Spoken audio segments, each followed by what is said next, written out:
ब्रह्म स्वरूप गुरुदेव के चरणों में कोटि कोटि नमन। हमारा विषय चल रहा है श्री योग वशिष्ठ के स्थिति प्रकरण में कि जिनकी जैसी भावना दृढ़ होती है उनको वैसे ही भासने लगता है। अब जिनकी हर टाइम यह वृत्ति चल रही होती है अहम ब्रह्मास्मि अहम ब्रह्मास्मि, तो उनको वैसे ही अपनी स्थिति भी ऊंची दिखाई देती है। और जो अपने आप को साधारण जन्मने मरने वाला मनुष्य ही समझ रहा है उनकी वैसे ही अंदर से स्थिति होती है मैं मेरे वाली। अब यही वशिष्ठ जी राम जी को कह रही हैं कि तैसे ही वासना के अनुसार परलोक भी भास आता है। अब जिनका जो इष्ट होता है उनको वैसे ही दिखाई देता है। अंत समय में उनको वैसे ही लगता है कि अब जो शिव जी की पूजा करते हैं विष्णु जी की पूजा करते हैं भी उनको वही लेने के लिए आते हैं। जब मन में निर्मल भाव स्थित होता है तब मन की कल्पना और पाप वासना मिट जाती है। और जब मन में मलिन वासना बढ़ती है तो फिर निर्मलता नहीं भासती, वही रूप फल को प्राप्त होता है। इससे तुम दुर्वासना कलंक को त्याग के पूर्णमासी के चंद्रमावत विराजमान होवो। यह संसार भ्रांति मात्र है, सतरूप नहीं। अज्ञान करके भेद विकार भासते हैं। ये माया जितनी भी फैली पड़ी है हम उसमें भरमते जा रहे हैं, अध्यास से देख रहे हैं। माया भी अपना पूरा बल रखती है।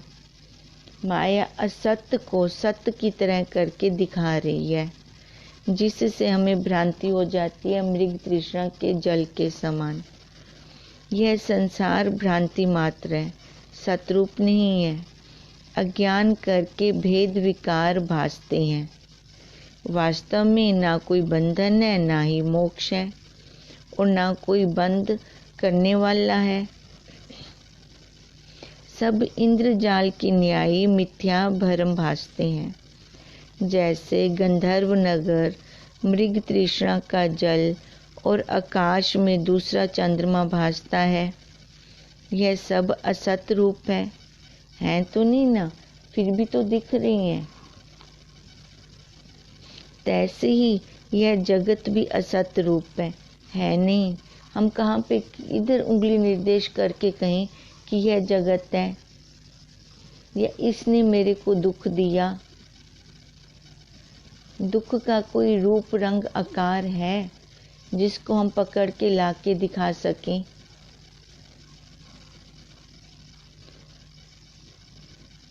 इसलिए सब ये माया की तरह है, इंद्रजाल की न्याय मिथ्या भरम भास रही हैं। जैसे गंधर्व नगर, मृग तृष्णा का जल, आकाश में दूसरा चंद्रमा, यह सब असत रूप हैं। तैसे ही यह जगत असत रूप है। जीवों को अज्ञान से ऐसा निश्चय हो रहा है कि मैं अनंत आत्मा नहीं हूँ। अपने जीव भाव को ही वो पक्का करी बैठे हैं। देखो, भाव तो वो भी और भाव ये भी कि मैं ब्रह्म हूँ। मैं ब्रह्म हूँ वाला भाव हमें छुड़ाता है इन बंधनों से, संसार के बंधनों से छुड़वा देता है। और जीव मानना, अपने आप को मैं मेरा करना, ये मेरा परिवार है, ये मेरे बच्चे हैं, तो ये वाला भाव बंधन में डाल देता है।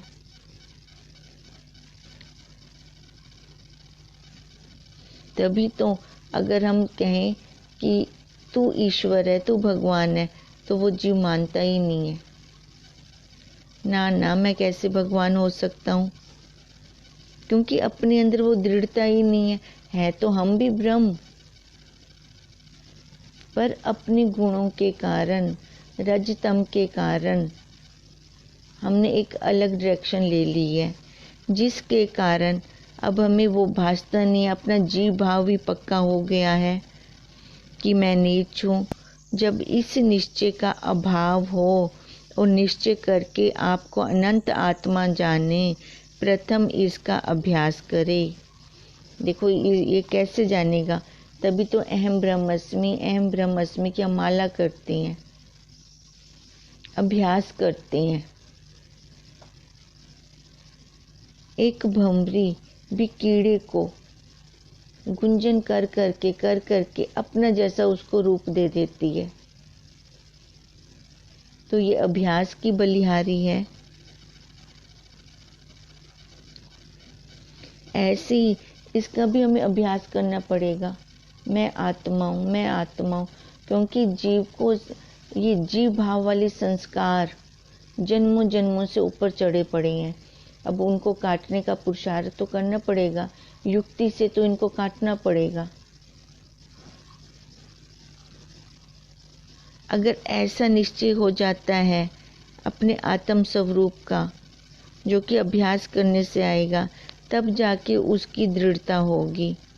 इस निश्चय से उस नीच निश्चय का अभाव हो जाता है। फिर सर्व जगत स्वच्छ निर्मल आत्मा है। इससे अतिरिक्त जिसको देह आदिक भावना हुई है, उसको लोक में बंधन होता है और अपने संकल्प से आप भी शुक्र के न्याय बंधन में आता है।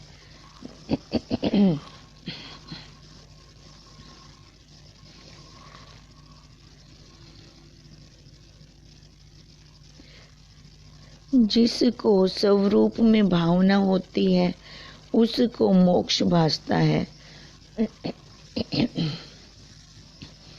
आत्म सत्ता मोक्ष और बंध दोनों से रहित है। एक और अद्वैत ब्रह्म सत्ता अपने आप में स्थित है। जब मन निर्मल होता है, तब इस प्रकार भासता है कि और किसी पदार्थ में बंधवान नहीं होता। और जब मन इस भाव से रहित अमन होता है, तब ब्रह्म सत्ता को देखता है, अन्यथा नहीं देखता। जब वैराग्य और अभ्यास रूपी जल से मन निर्मल होता है, तब ब्रह्म ज्ञान रूपी रंग चढ़ता है और सर्व आत्मा ही भासता है।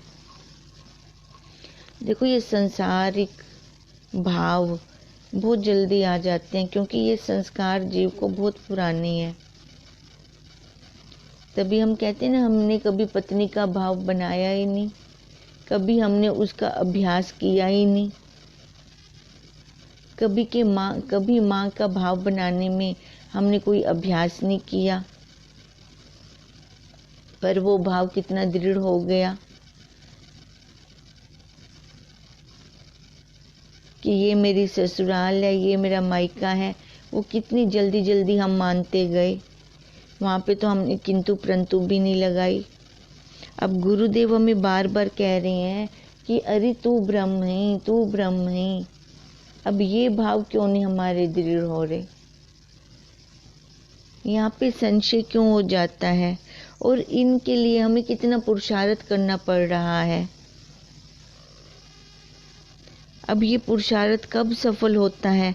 जब वैराग्य होगा, विषयों से वैराग्य होगा, संसार से वैराग्य होगा,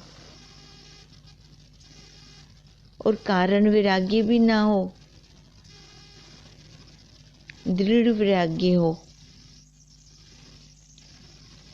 और अपना अभ्यास चल रहा हो, तभी ये मन हमारा निर्मल होगा। तब ब्रह्म ज्ञान रूपी रंग चढ़ता है और सर्व आत्मा ही भासता है। और जब सर्व आत्मा होती है, तब ग्रहण और त्याग की वृत्ति अपने आप ही नष्ट हो जाती है। क्या ग्रहण करो, क्या छोड़ो, क्या त्यागने योग्य है, क्या लेने योग्य है, वो भावना, वो वृत्ति फिर वहीं लय हो जाती है।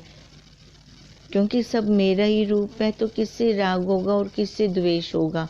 कभी अपने आप से राग नहीं हुआ, ना ही अपने आप से कभी द्वेष हुआ है। वो हमेशा दूसरों से होता है। और बंध मोक्ष भी फिर नहीं रहता। जब मन के कषाय परिपक्व होते हैं, अर्थात भोग की सूक्ष्म वासना से वो मुक्त होता है, तब सत्य शास्त्र के विचार से क्रम से बुद्धि में वैराग्य उपजता है। जब मन की वासनाएं खत्म हो गई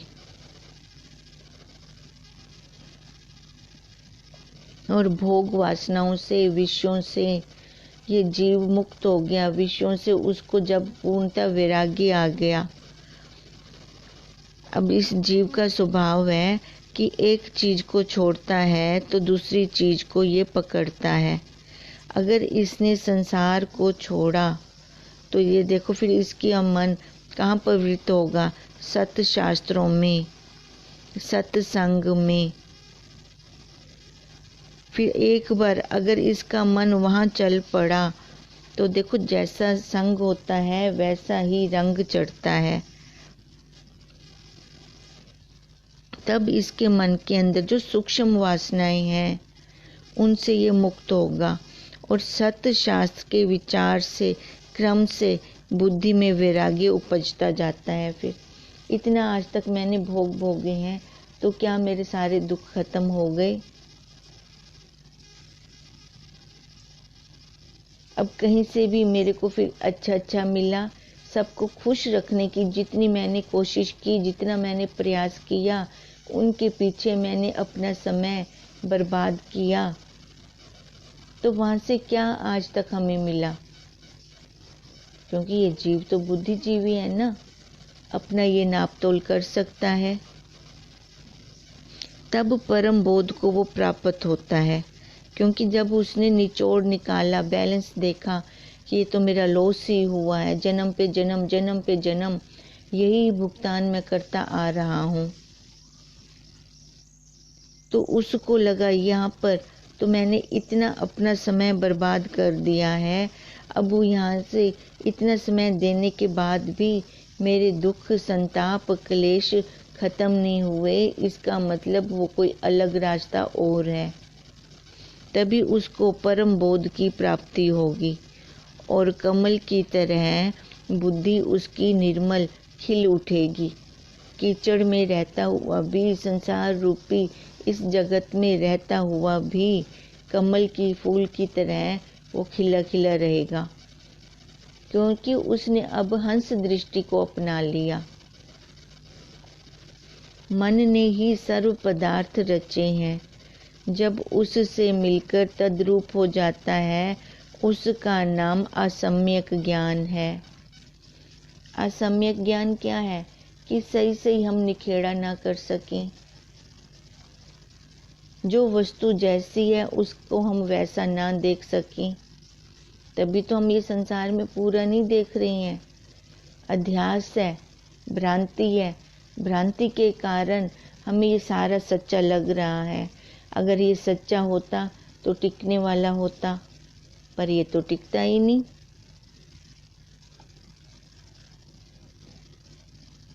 हम चाह रहे हैं कि हमारा मित्र जैसे पहले था वैसा ही बना रहे आज भी, पर गुण स्वभाव कभी भी एक जैसे नहीं रहते। हमारे बच्चे जैसे पहले कहना मानते थे वैसे ही बने रहें। शादी के बाद परिवर्तन क्यों हो जाता है? क्योंकि अखंड मंडलाकार चक्र है, ये गति कभी किसी से रुकी नहीं और ना ही रुक सकती है।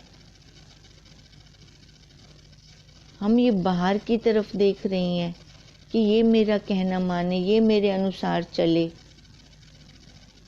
ये अधूरा देखना है, क्योंकि सबसे नज़दीक हमारा शरीर है, ये भी तो हमारा कहना नहीं मानता, तो दूसरों से अपेक्षा क्यों रखनी फिर? जब ये हमारा शरीर हमारा ही कहना नहीं मान रहा तो बच्चे, परिवार, मित्र, संबंधी, फिर भी तो वो इससे दूर हो गए। तो यहीं से ही बुद्धि से समझ के इनसे वैराग्य आता जाए और इनको छोड़ते जाएं। यही अधूरा देखना, उनको सच्चा जान लेना, यही असम्यक ज्ञान है। और जब सम्यक दृष्टि होती है तब उसका तत्काल नाश हो जाता है, अज्ञानता का नाश हो जाता है, असम्यक ज्ञान का नाश हो जाता है। जो शरीर में ही पहले मैं पना था वो खत्म हो जाता है जब भीतर बाहर दृश्य को त्याग करता है और मन सत भाव में फिर स्थित होता है। देखो, जीव भाव वाले संस्कार तो बार बार उमड़ उमड़ के आते हैं। कितना पुरुषार्थ चल रहा है इस जीव भाव को काटने में, देह भाव को काटने में। अब ये तो पक्का हो गया कि जो जिज्ञासु है, जो साधक है, वो अपनी दृढ़ता, क्योंकि अब उसने संसार की पोल खोल ली, उसका संसार का रूप देख लिया, तो उसको अब अपने ब्रह्म सत्ता पे, ब्रह्म स्वरूप में, अपने आप में फिर दृढ़ता आती जाती है। बाहर से संसार से वैराग्य आता है, सत्य शास्त्रों की ओर, सत्य गुरुदेव की ओर, महावाक्यों की ओर, फिर उसकी प्रमा एक निष्ठ बननी शुरू हो जाती है।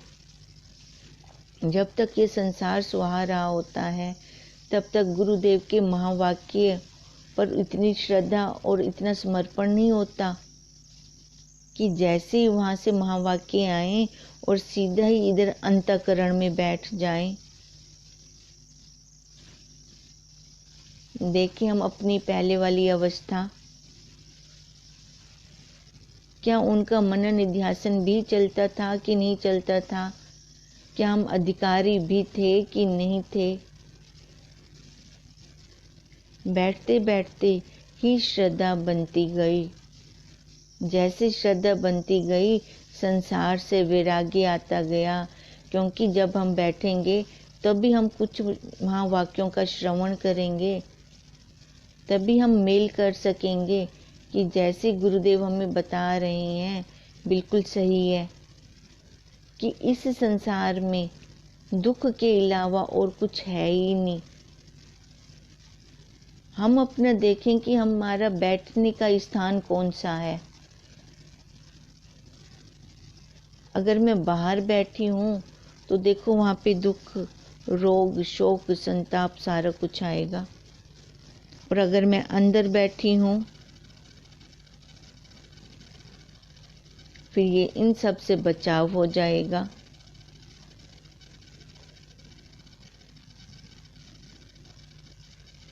तभी हम इनको तत्काल छोड़ सकेंगे। इनका रूप देखकर, संसार का रूप देखकर तभी हम इसको छोड़ सकेंगे।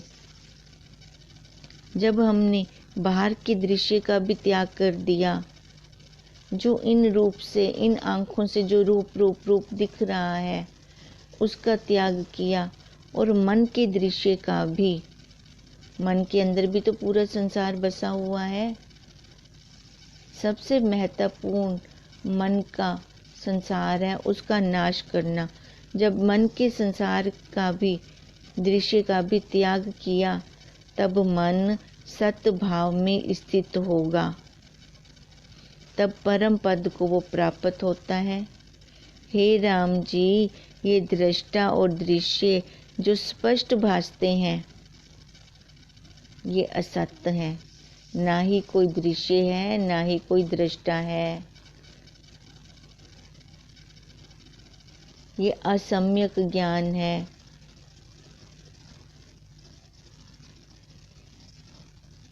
इस असम्यक ज्ञान को काटने के लिए दृश्य और दृष्टा की कल्पना की गई है।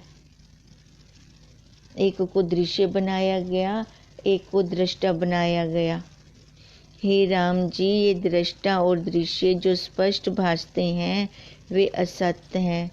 उन असत्य के साथ तन्मय हो जाना यह मन का रूप है।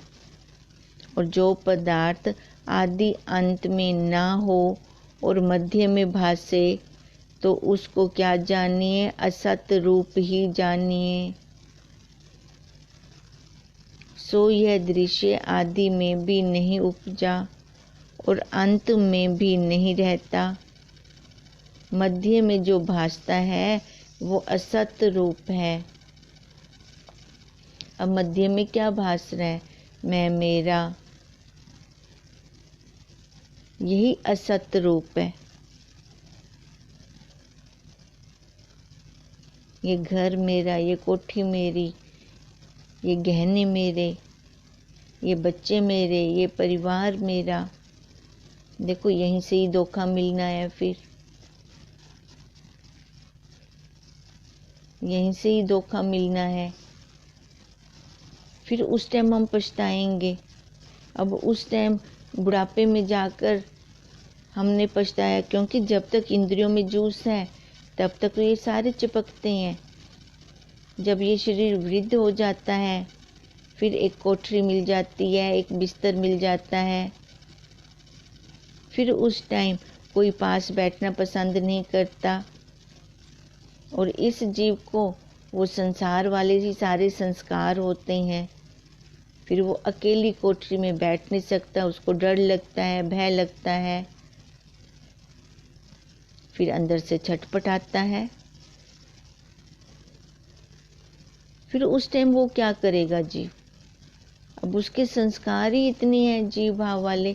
अगर वो माला, देखो उस टाइम बोलते हैं कि आप मंदिर जाओ, गुरुद्वारे जाओ। पहले जाते हैं तो रोकते हैं, जाने नहीं देते।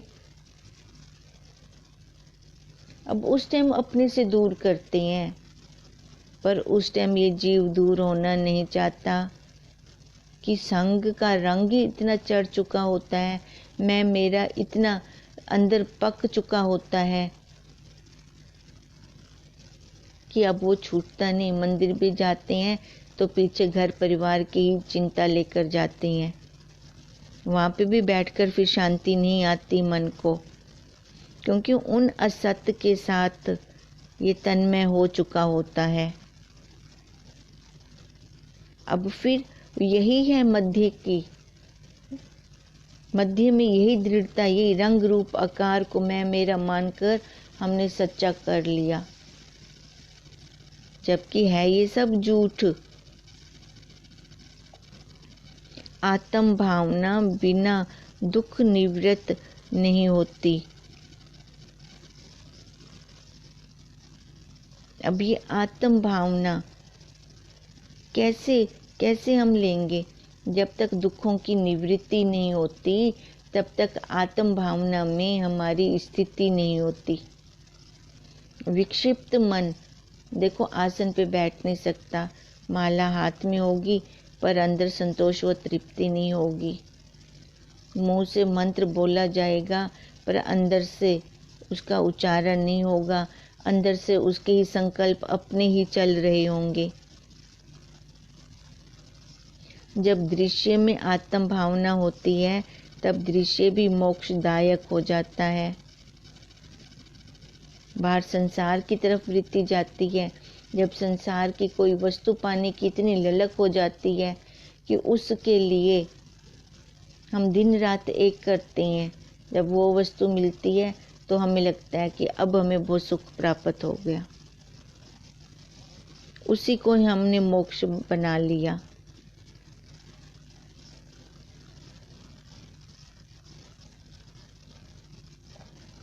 वहीं पे हमारी सबसे बड़ी भूल है, क्योंकि हम तरंग पकड़ के इस सागर को पार करना चाह रहे हैं, नहीं हो पाएगा। ये संसार रूपी भव सागर जीव भाव से पार नहीं हो पाएगा, ना ही कभी दुखों की निवृत्ति हो सकेगी, क्योंकि अज्ञानी की बुद्धि में क्या है? जल और है और तरंग और है। जब ये जीव भाव पे बैठेगा तो ये मैं मेरा करेगा, ये जीव और हो जाएगा और ये ब्रह्म और हो जाएगा। जब तक जल तरंग से दूर रहेगी तब तक तो उसको दुख ही है। जब तक दृश्य में ये सोना, ये चूड़ी, सोना को सोना ना जानकर हम उनके रंग रूप आकार पे बैठ रहे हैं, तब तक दुख है, क्योंकि चूड़ी बनती भी है और बिगड़ती भी है। सोना ना तो बनता है ना बिगड़ता है, उपाधि बनती बिगड़ती है ना। और हम अगर एक ही उपाधि को पकड़ के बैठ जाएं कि ये वैसा का वैसा ही बना रहे, वो तो सत्य है ही नहीं, वो कभी एक जैसा रह ही नहीं सकता। और ये जीव भी बदलाव ही पसंद करता है। जब बच्चों की ग्रोथ नहीं होती तब देखो कैसे डॉक्टर के पास भागते हैं कि इनकी ग्रोथ नहीं हो रही। वो परिवर्तन है, वो परिवर्तन चाहिए, ये जीव परिवर्तनशील है।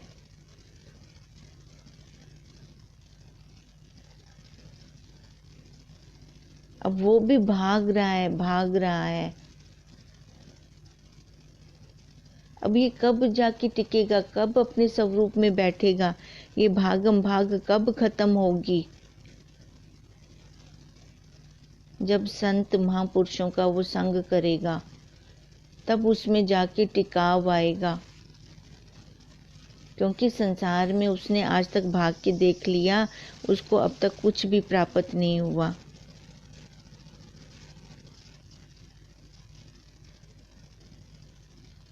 जल और तरंग एक ही रूप है, यह ज्ञानी का निश्चय है। जब वो ऐसा जान लेता है तब जाके वो ठहरता है, बैठता है। नाना रूप जगत अज्ञानी को भासता है और उससे वो दुख पाता है और ग्रहण और त्याग की बुद्धि से भटकता रहता है। ज्ञानी को सर्व आत्मा भासता है और भेद भावना से रहित अंतर्मुख होता है। फिर तभी जाके उसको वो आनंद आता है, जब उसकी भेद कलना खत्म होती है। हे राम जी, नाना तत्व मन के फुरने ने रचे हैं। मन का रूप है, अपने संकल्प का नाम मन है। सो असत रूप है, क्योंकि ये बदलता रहता है, बदलता रहता है। संकल्प विकल्प देखो, एक फुरना आ रहा है तो एक लय हो रहा है, एक लय हो रहा है तो दूसरा आ रहा है। यही संकल्प विकल्प ही तो चल रही हैं और यही तो असत रूप है। अगर सतरूप किसको कहते हैं? जो तीनों कालों में एक रस रहता है। इसलिए मन को कहा गया ये असत रूप है। जो असत विनाशी रूप है उसको सत मानने से ही क्लेश हो रहा है। ये जन्मों जन्मों से हम जीव क्यों भटक रहे हैं? क्योंकि मन को सत्य मानकर इसके अनुसार ही चल रहे हैं। जैसे किसी का बांधव परदेश से आता है और उसको वह नहीं पहचानता, अतः उसमें राग नहीं होता। पर जब उसमें अपने की भावना करता है तब ही उसमें राग होता है। तैसे ही जब आत्मा में अहम प्रतीति होती है और देह आदिक में नहीं होती, तब देह आदिक सुख दुख स्पर्श नहीं करते, और जब देह आदिक की भावना होती है तब वो स्पर्श भी करते हैं।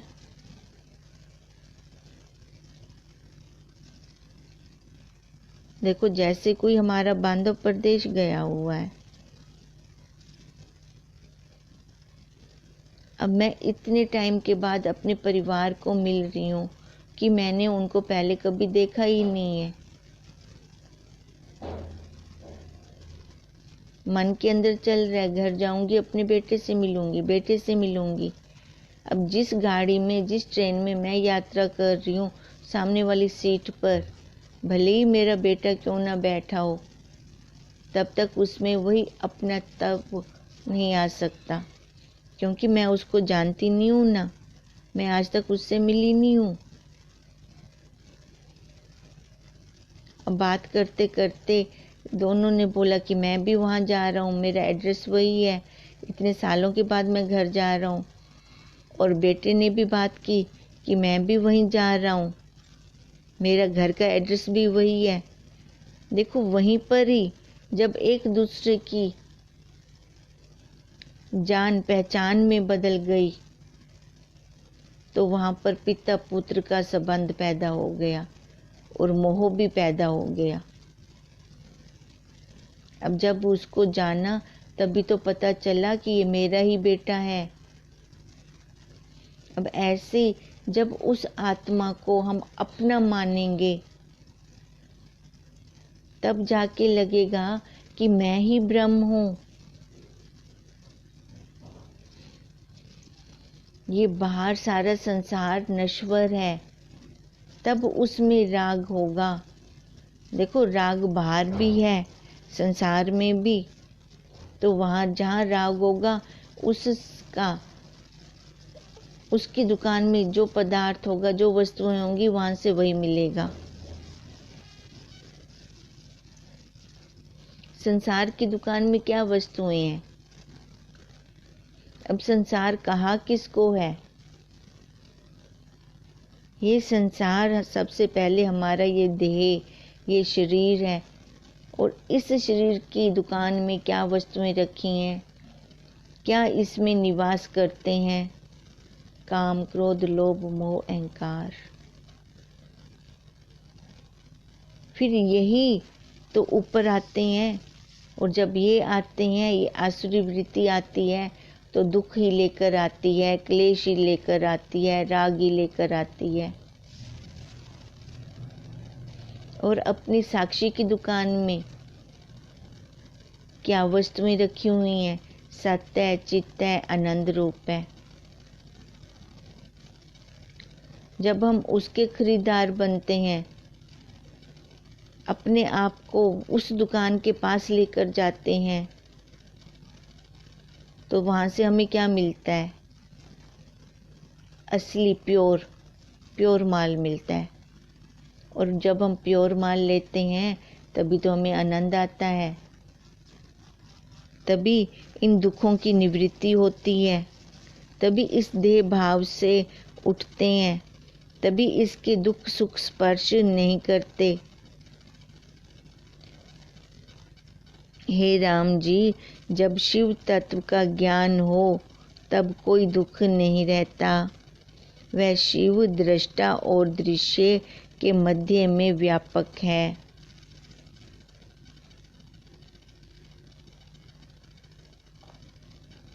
अब मध्य में व्यापक है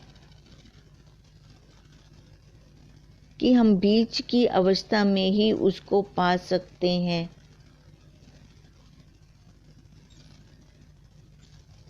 अब बीच की अवस्था कौन सी? देखो, जब हम आकार में होते हैं ना, तभी हम ज्ञान ले सकते हैं। बिना आकार के किसी ने ज्ञान लिया? क्योंकि इन इंद्रियों की सहायता से हम ज्ञान ले सकते हैं। ज्ञान लेकर इनको ही बिठा दो। जब हम ध्यान समाधि करते हैं तो अंतःकरण से बैठ के करते हैं, फिर बाद में इसको ही उतार देते हैं, अंतःकरण को ही लय कर देते हैं। तभी कह रही हैं कि वह शिव दृष्टा और दृश्य के मध्य में व्यापक है। उसमें स्थित होकर मन शांत हो जाता है। जैसे वायु से रहित धूल नहीं उड़ती, तो उसका क्या मतलब है? क्या उस टाइम वायु नहीं है? है, वो है। अब जब इसमें वायु रूपी संकल्प विकल्पों का वेग होता है तब ये बैठ नहीं सकता। अब ये संकल्प विकल्प किसके धर्म है? मन के। जब ये नहीं उठते तो क्या मन नहीं होता? तब भी होता है, फिर ये लय होता है। संसार की तरफ ये भागता है ना, अपने स्वरूप की तरफ तो इसने लय होना ही है। मन जब शांत होता है तब ये देह रूपी धूल भी शांत हो जाती है और फिर संसार रूपी कोहरा नहीं आता। जब वर्षा ऋतु रूपी वासना क्षीण हो जाती है तब जाना नहीं जाता कि जड़ता रूपी बेल कहाँ गई। अब इसलिए सबसे ज़्यादा बलवान कौन है? ये मन। इस मन को ही मारना नहीं है, मोड़ना है। हट से मारना नहीं है, हट करके इसको रोकना नहीं है, ज्ञान से मोड़ना है इस मन को।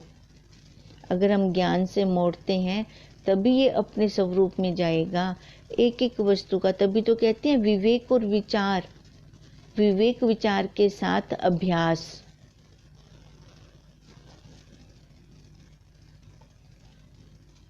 जो अधिकारी है, उत्तम अधिकारी है, वो पहले वस्तु का परिणाम लेगा। मध्यम अधिकारी कार्य करने के बाद परिणाम को विचारेगा और निष्कृष्ट अधिकारी तो परिणाम की तरफ विचार करता ही नहीं, कार्य कर देता है, भले उससे उसका खुद का ही लॉस क्यों नहीं हो रहा। यही कारण है कि जीव ये भटकता आ रहा है। अब इसको रोकें, क्योंकि मध्य की अवस्था में ही इसकी हम खबर ले सकते हैं। हरि ओम तत्सत, हरि ओम तत्सत, हरि ओम तत्सत। ब्रह्म स्वरूप गुरुदेव के चरणों में कोटि कोटि नमन।